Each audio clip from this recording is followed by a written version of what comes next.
अस्सलाम वालेकुम और सुबह खैर जी। इसलिए क्योंकि सुबह के 7 बज रहे हैं, लेकिन क्योंकि फ़ीफ़ा वर्ल्ड कप के मैचेस पाकिस्तानी टाइम के हिसाब से रात को हो रहे हैं या सुबह सुबह हो रहे हैं, तो इसलिए इस टाइम पे मैं ये जो है स्पेशल कैसे बोलते हैं अपने राउंड अप के साथ हाज़िर हूँ वर्ल्ड कप को लेके, स्पोर्ट्स को लेके, स्मैश इट के स्पेशल मतलब स्मैश इट के लिए और प्लस हमारी web.com के नाज़रीन के लिए।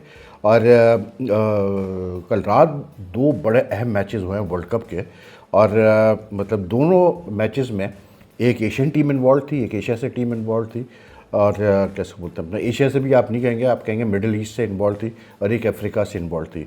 और दोनों टीमों को जो है आई थिंक एक टीम तो बहुत खुश थी, कतर ने जो है स्विट्ज़रलैंड के ख़िलाफ़ एक मैच करके मैच ड्रॉ कर दिया, तो उनके लिए तो वो बहुत ज़बरदस्त किस्म का रिज़ल्ट था, क्योंकि कतर और स्विट्ज़रलैंड में बहुत फ़र्क है। कतर इस वक्त रैंक्ड है, तकरीबन जो इनकी वर्ल्ड रैंकिंग है कतर की, वो 56 के करीब है, कि मतलब बहुत नीचे है। और जो स्विट्ज़रलैंड की टीम है वो उनकी रैंकिंग 19वीं है, तो बहुत फ़र्क है दोनों में। तो और गोल भी जो किया कतर की तरफ से, वो भी तकरीबन समझ लें कि एक्स्ट्रा टाइम जो स्टॉपेज टाइम होता है 90 मिनट पूरे हो चुके थे, उससे कुछ सेकंड पहले जो है गोल करके बराबर किया कतर ने। लेकिन जो दूसरा मैच हुआ है अपना ब्राज़ील और मोरक्को का, वो बहुत ही कांटे का मैच था, इसलिए क्योंकि आपको याद होगा कि मोरक्को की जो टीम थी, उन्होंने लास्ट वर्ल्ड कप में 2022 में अपना कतर में वो पहली अफ्रीकन टीम बनी थी, अफ्रीका की टीम बनी थी जिसने वर्ल्ड कप के सेमीफाइनल से क्वालिफाई किया था। और उन्होंने उस टूर्नामेंट में ब्राज़ील को 2-1 से हरा के एक बहुत बड़ा अपसेट किया था। और उसके बाद से मोरक्को की जो टीम है वो 2023 से अगर आप लगाएं तो उन्होंने 45 मैच खेले इंटरनेशनल मैच, जिसमें सिर्फ क्वालिफाइंग वर्ल्ड कप के और इंटरनेशनल मैचेस वगैरह मिला के 45 मैच खेले, जिसमें से सिर्फ 2 वो हारे। यानी कि इतने अच्छे वो कैसे बोलते हैं रिदम में आए हैं इस वर्ल्ड कप में। ब्राज़ील मतलब बिल्कुल उसके बरक्स, ब्राज़ील का बड़ी मुश्किलों से क्वालिफाई हुआ ब्राज़ील इस वर्ल्ड कप के लिए, और जो क्वालिफाइंग टूर्नामेंट्स ब्राज़ील खेल रहा था कोपा अमेरिका वगैरह में, मतलब साउथ अमेरिका में, वो कोई अच्छी उनकी परफॉर्मेंस नहीं आ रही थी। लास्ट मोमेंट पे जो है ब्राज़ील ने जो है अपना कोच तब्दील किया, और एक फुटबॉल में कोच का बड़ा अहम किरदार होता है, और जिस कोच को वो लेके आए कार्लोस एंचेलोटी, ये बहुत ही मशहूर और बड़ा ही इटली का एक बड़ा मायनास कोच है, और इसने इटली की कोचिंग की थी वर्ल्ड कप में पहले। तो इटली जो है वो फाइनल पहुंचा था, और फाइनल में हारा किससे था? ब्राज़ील से हारा था। अब वही एंचेलोटी जो है वो ब्राज़ील का कोच है। तो एंचेलोटी आने के बाद जो है 2 मैच खेला ब्राज़ील क्वालिफाइंग के लिए, और एक हारा एक जीता। लेकिन उसके आने से फ़र्क पड़ा है, क्योंकि आज हमें वो नज़र आ गया कि उसके आने से फ़र्क पड़ा है जी, क्योंकि ब्राज़ील की टीम मेरी नज़र में मोरक्को आज बहुत अच्छा खेली, लेकिन ब्राज़ील की टीम जो थी उन्होंने मतलब किसी न किसी तरह से अपना मतलब मैच को ड्रॉ कर दिया। और उनकी तरफ से जिस प्लेयर ने ड्रॉ किया विनीसियस जूनियर, ये बंदा भी बेसिकली फाइंड है इसी का कैलस एंसोलिटी का, जिसने इसको इस पर बड़ा काम किया है, क्योंकि ये रियल मैड्रिड में खेलता है, तो उस वक्त एंचेलोटी इसके साथ था। लेकिन इसने जो है बहुत आज ब्राज़ील ने वैसे उनके 2-3 प्लेयर्स ने बहुत शानदार खेल पेश किया, और इसने जो गोल किया विनीसियस ने, वो कमाल का गोल था यार, क्योंकि अकेले इसने 5 डिफेंडर्स को बीट करके और मतलब काफ़ी लंबा रन करके जो है इसने इक्वलाइज किया, क्योंकि मोरक्को ने पहला गोल कर दिया था, और मोरक्को का जो गोल था उसके बाद जो है मोरक्को बहुत अच्छा खेल रही थी। लेकिन सेकंड हाफ में फिर मोरक्को उस तरह से नहीं खेल पाई जिस तरह से उनको खेलना चाहिए था। लेकिन मतलब ये जो मोरक्को और ब्राज़ील का मैच है, ये जिस ग्रुप में है, हर ग्रुप से इस वर्ल्ड कप में 2 टीमों ने क्वालिफाई करना है, तो कहा यह जा रहा है कि ये दोनों क्वालिफाई करेंगे। लेकिन 1 और 2 पे क्वालिफाई करने से फ़र्क पड़ता है जब आप आके मैचेस खेलते हैं, तो उस लिहाज से ये ब्राज़ील के लिए बहुत अच्छा रिजल्ट था। दूसरी तरफ अगर आप देखें तो मतलब जो कतर और उसका मैच था, क्या कहते हैं अपना स्विट्ज़रलैंड ने टोटल डोमिनेट किया। वेरी ऑनेस्ट, मतलब अगर सच बात करें तो कतर कहीं भी नहीं थी मैच में, लेकिन बस वो कहते हैं ना किस्मत की बात है। और स्विट्ज़रलैंड को थोड़ा सा आई थिंक मुझे ऐसा लगा जैसे स्विट्ज़रलैंड की किस्मत भी अच्छी थी, इसलिए क्योंकि जो इनके प्लेयर थे रीमो फ्रेलर, इनको जो है मतलब इनको टैकल करने पे, इनको गिराने पर ये गोल करने की कोशिश कर रहे थे, तो उस पर पेनल्टी दी गई मतलब एम्पायर की तरफ से, रेफरी की तरफ से, और उस पर गोल किया गया। मतलब कैसे बोलते हैं अपना ब्रील एम्बोलो करके है, इसने गोल कन्वर्ट किया, और लीड ले ली थी स्विट्ज़रलैंड ने एक मतलब से 0 की।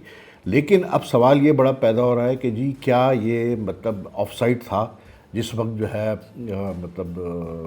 इसने गोल करने की कोशिश की, क्या रेफरीज लाइन पे जो एम्पायर होते हैं उनको पहले से ही नहीं मतलब सिटी बजा देनी चाहिए थी कि ऑफसाइड है।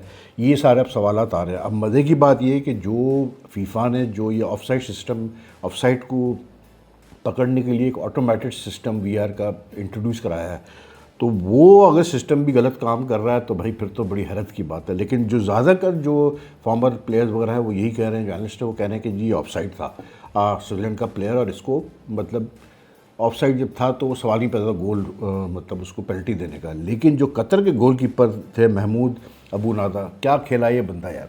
मैं समझता हूँ कि इस आदमी ने तन तनहा कुछ नहीं कुछ तो 4 से 5 गोल बचाए मतलब अपनी टीम के लिए। और अगर ये आज अबू नादा इतना अच्छा नहीं खेलता तो शायद मेरे ख्याल से उड़ा के रख दी थी स्विट्ज़रलैंड कतर को। लेकिन इस बंदे ने आउटस्टैंडिंग गोल कीपिंग की, चाहे अटैक हो रहे थे चाहे इसको कॉर्नर्स पे डिफेंड करना पड़ा। एक तो इसने मतलब इतना क्लोज जो है पंच मार के बॉल को क्लियर किया कि वो मतलब अगर थोड़ा सा भी चुक होती तो वो गोल था। तो आउटस्टैंडिंग मतलब कैसे बोलते हैं परफॉर्मेंस थी अबू नादा की।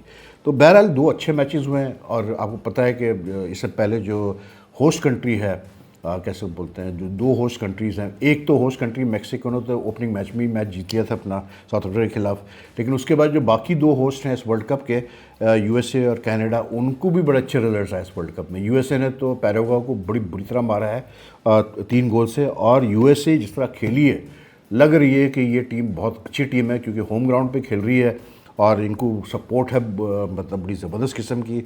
तो ये ऐसी टीम लग रही है जो कि काफ़ी अपसेट्स कर सकती है। दूसरा कनाडा भी ने भी किसी न किसी तरह से करके अपना मैच ड्रॉ कर दिया बॉस्निया से। लेकिन कैसे कहते हैं अपना जो मेन मैच आज था वो उसका ब्राज़ील और कतर, इसका अपना क्या कहते हैं मोरक्को का था, जिसमें 1-1 करके ड्रॉ हो गया। और बाकी और भी खेलों की खबरें हैं जी। एक तो बड़ी जो मतलब डिसअपॉइंटिंग खबर थी वो ये थी कि FIH की प्रो लीग हॉकी टूर्नामेंट शुरू हो चुका है बेल्जियम में और इंग्लैंड में, और पाकिस्तान उसमें खेल रहा है। तो पाकिस्तान ने बेल्जियम से, इंग्लैंड से, स्पेन से, भारत से खेलना है। तो जो पहला मैच खेला पाकिस्तान आज बेल्जियम से, तो बेल्जियम ने 7-1 से शिकस्त दी है पाकिस्तान को, जो कि बड़ा लंबा मार्जिन होता है जी।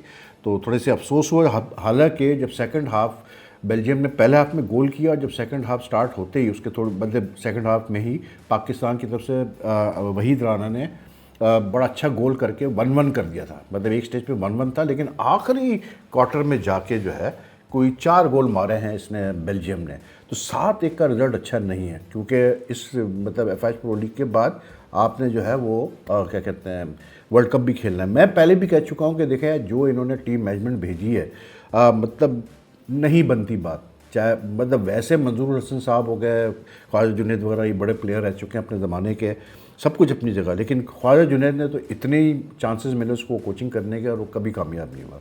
अभी जो क्वालिफाई किया वर्ल्ड कप के लिए जो 2 महीने पहले इजिप्ट में टूर्नामेंट हुआ था, उसमें भी इसको लास्ट राउंड में भेजा था। पहले मैनेजर बना के भेजा, फिर कुछ बना के भेजा, लेकिन बहरहाल वो पाकिस्तान में फाइनल तक पहुंचा तो क्वालिफाई कर गया वर्ल्ड कप। तो अब इसको मैनेजर बना के भेजा और मंजूरुल हसन जो बड़े एक नामवर खिलाड़ी थे, पाकिस्तान के खिलाड़ी है पाकिस्तान के, उनको हेड कोच बना के भेज दिया। जबकि इस टूर्नामेंट में आपको एक फॉरेन कोच की ज़रूरत थी, अच्छे फॉरेन कोच की, और सपोर्ट स्टाफ की ज़रूरत थी, क्योंकि अब मॉडर्न डे हॉकी बिल्कुल बदल चुकी है। और ये जो मैच हुआ है पाकिस्तान और इसका बेल्जियम का, आप ये सिर्फ मैच देखें तो आपको अंदाज़ा हो जाएगा कि मॉडर्न डे हॉकी कितनी अब तब्दील हो चुकी है।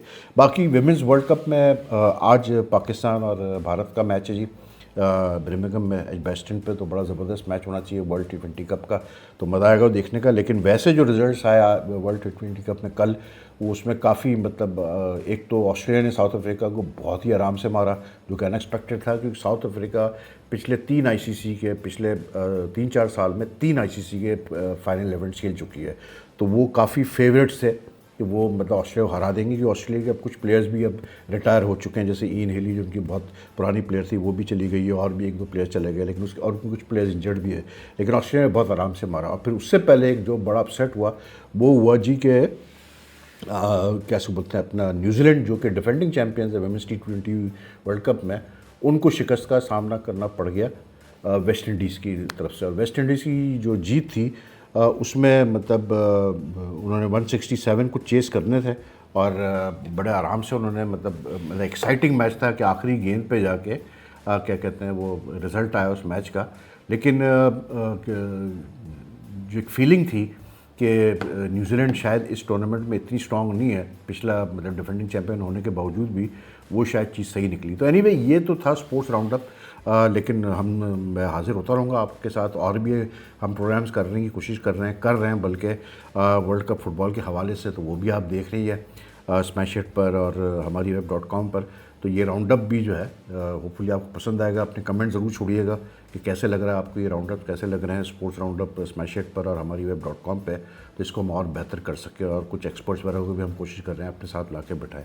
तो अपना ख्याल रखिएगा, आपसे फिर मुलाकात करते हैं कल, फिर अल्लाह हाफ़िज़।